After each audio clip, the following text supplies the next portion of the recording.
اگر ان کو لکھنے کے لیے تمام جو ہے زمین کے درخت وہ قلم بن جائیں اور تمام سمندر جو ہیں وہ سیاہی بن جائیں اور 7 سمندر اور بھی اس میں ایڈ کر دیے جائیں، تب بھی یہ کہ اللہ کے کلمات ختم نہیں ہوں گے۔ ان اللہ عزیز الحکیم، یقیناً اللہ تعالیٰ زبردست ہے، حکمت والا۔ اب ادھر تو اس میں تو اللہ تعالیٰ کی تخلیق کی وسعت اور عظمت کا تذکرہ ہو گیا۔ اب اس کا جو اس کے انتظام کا معاملہ، اس کی تدبیر جو ہے، اس میں کس قدر یسر ہے، کتنی آسانی ہے، کتنی سہولت ہے اس کے لیے۔ یعنی اس کائنات کو، جیسے کہ سورہ بقرہ میں آیت الکرسی میں بھی آیا تھا، وَلَا يَئُودُهُ حِفْظُهُمَا، یہ آسمانوں اور زمین کی حفاظت اس پر کوئی بھاری نہیں ہے، مشکل نہیں ہے، اس کو جو ہے اس کے تھامنے میں، اس کے چلانے میں کوئی اس کے لیے یہ کام بوجھل نہیں ہے، وزنی نہیں ہے۔ وَلَا يَئُودُهُ حِفْظُهُمَا وَهُوَ الْعَلِيُّ الْعَظِيمُ، تو اسی کو یہاں فرمایا ما خلقکم ولا بعثکم الا کنفس واحدہ، تم سب کو پیدا کرنا اور تم سب کو دوبارہ پیدا کر لینا اللہ تعالیٰ کے لیے ایسے ہی جیسے ایک نفس کا پیدا کر دینا، اللہ کے لیے یہ اتنا یسیر ہے۔ ان اللہ سمیع بصیر، یقیناً اللہ تعالیٰ سمیع ہے اور بصیر ہے۔ تو گویا کہ ایک ہے اللہ کی تخلیق کی وسعت و عظمت، وہ تو کلمات الہی، اور ایک ہے اللہ تعالیٰ پر یہ کتنا ہلکا ہے، اہون علیہ، یہ اس کے لیے بہت آسان ہے، یسر اور سہولت اللہ تعالیٰ اس کے انتظام کو اور اس کو جو لے کر چل رہا ہے وہ اس پر بھاری نہیں۔ الم تری ان اللہ یولج اللیل فی النہار، کیا تم دیکھتے نہیں کہ اللہ تعالیٰ رات کو پرو لاتا ہے دن میں، ویولج النہار فی اللیل، اور دن کو پرو لاتا ہے رات میں۔ اب یہ ایک تو اس کا مفہوم یہ ہو سکتا ہے کہ جیسے ایک ڈوری ہے اور اس ڈوری کے اندر اگر آپ نے دانے ڈالے ہوئے ہیں تسبیح میں، ایک سیاہ ہے ایک سفید، ایک سیاہ ایک سفید، سیاہ کے بعد سفید، سفید کے بعد سیاہ، یہ تو آتا چلا جائے گا۔ ایک یہ ہے کہ کبھی دن بڑھتا ہے اور رات گھٹتی ہے، گویا کہ دن جو ہے رات میں داخل ہو رہا ہے، کبھی رات بڑھنے لگتی ہے دن گھٹنے لگتا ہے، گویا کہ دن جو ہے وہ رات کو انکروچ کر رہا ہے، رات کے حصے کو گویا کہ اس نے قبضے میں کر لے لیا ہے۔ تو اس طریقے سے اللہ تعالیٰ پرو دیتا ہے رات کو دن میں، دن کو رات میں۔ وَسَخَّرَ الشَّمْسَ وَالْقَمَرَ، اور اس نے مسخر کر دیا ہے سورج کو اور چاند کو۔ كُلٌّ يَجْرِي إِلَىٰ أَجَلٍ مُّسَمًّى، یہ سب کے سب چل رہے ہیں ایک وقت معین تک کے لیے۔ وَأَنَّ اللَّهَ بِمَا تَعْمَلُونَ خَبِيرٌ، اور یقیناً اللہ تعالیٰ جو کچھ کہ تم کر رہے ہیں اس سے باخبر ہے۔ ذَلِكَ بِأَنَّ اللَّهَ هُوَ الْحَقُّ، یہ اس لیے کہ اللہ حق ہے۔ وَأَنَّ مَا يَدْعُونَ مِن دُونِهِ الْبَاطِلُ، اور یہ کہ جس کو یہ پکار رہے ہیں اللہ کے سوا وہ سب باطل ہیں، ان کی کوئی حقیقت ہی نہیں۔ باطل اس کو کہتے ہیں جو نظر تو آئے ہو نہ، کوئی حقیقت اس کی نہ ہو، جیسے شراب، پانی نظر آتا ہے لیکن پانی ہے نہیں۔ وَأَنَّ اللَّهَ هُوَ الْعَلِيُّ الْكَبِيرُ، اور یقیناً اللہ تعالیٰ ہی ہے سب سے بلند و بالا اور سب سے بڑا اور عظمت والا۔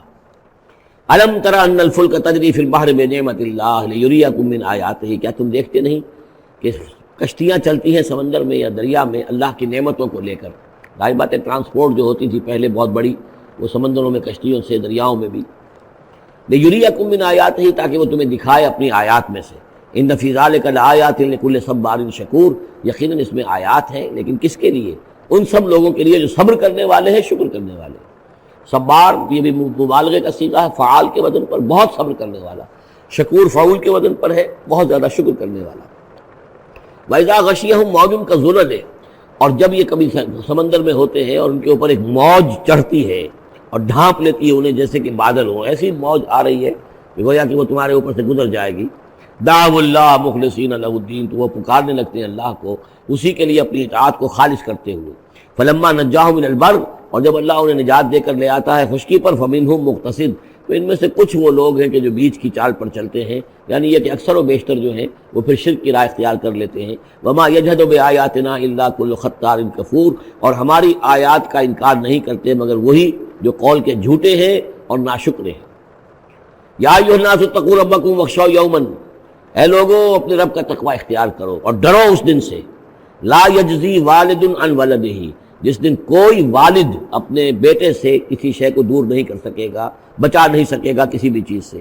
ولا مولود هو جاز عن والدہ شیئا، اور نہ ہی بیٹا جو ہے وہ اپنے باپ سے کوئی شے دور کر سکے گا، کوئی کسی کے کام نہیں آئے گا، نہ باپ بیٹے کے نہ بیٹا باپ کے، تو باقی سارے رشتے جو ہیں وہ تو اس کے بعد ثانوی ہیں۔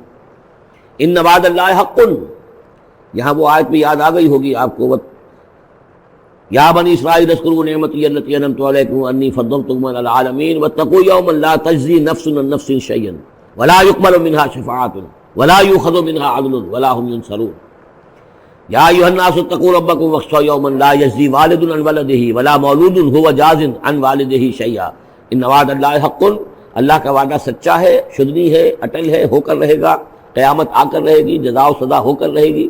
فلا تغرنکم الحیات الدنیا، تو دیکھو تمہیں نہ دھوکے میں ڈال دے یہ دنیا کی زندگی، تم اسی کے اوپر ریجھ جاؤ، اسی میں مگن ہو جاؤ، اسی میں گم ہو جاؤ، تو گویا کہ یہ تمہارے لیے پھر دھوکے کی ٹٹی بن گئی کہ اصل زندگی سے تمہیں جو ہے ذہناً جو ہے اس نے غافل کر دیا۔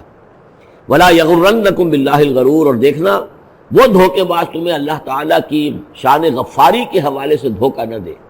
یہ شیطان آ کر یہ بھی کہتا ہے کہ اللہ تو بڑا غفار ہے، تم نے کیا کیا، کچھ چھوٹے سے گناہ تھوڑے سے کیے، اللہ کی مغفرت تو بہت وسیع ہے، خام خواہ کاہے کو گھبراتے ہو، کاہے کو توبہ کرتے ہو۔ تو یہ جو ہے اللہ کی رحیمی، اللہ کی شان غفاری کا حوالے سے دھوکے میں دینا انسان کو۔ ولا یغرنکم باللہ الغرور ان اللہ عندہ علم الساعہ، اللہ ہی ہے کہ جس کے پاس ہے قیامت کا علم کہ قیامت کب آئے گی۔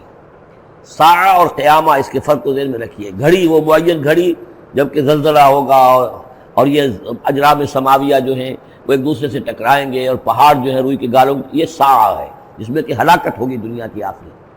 اور پھر باعث بعد الموت کے بعد جو دن آنا ہے وہ قیامہ ہے۔ قیام کہتے ہیں کھڑے ہونے کو، اس دن کھڑے ہوں گے لوگ اور حاضر ہوں گے اپنے رب کے حضور میں۔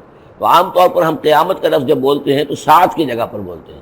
قرآن کی جو پرٹیکولر اپنی ٹرمینالوجی ہے اس میں یہ ساعہ ہے، وہ گھڑی کہ جس میں ہلچل ہوگی اور یہ جو بھی کچھ ہونا ہے جس کا کہ نقشہ کھینچا گیا، القارعہ والقارعہ وما ادراک ما القارعہ، یہ ہے الساعہ۔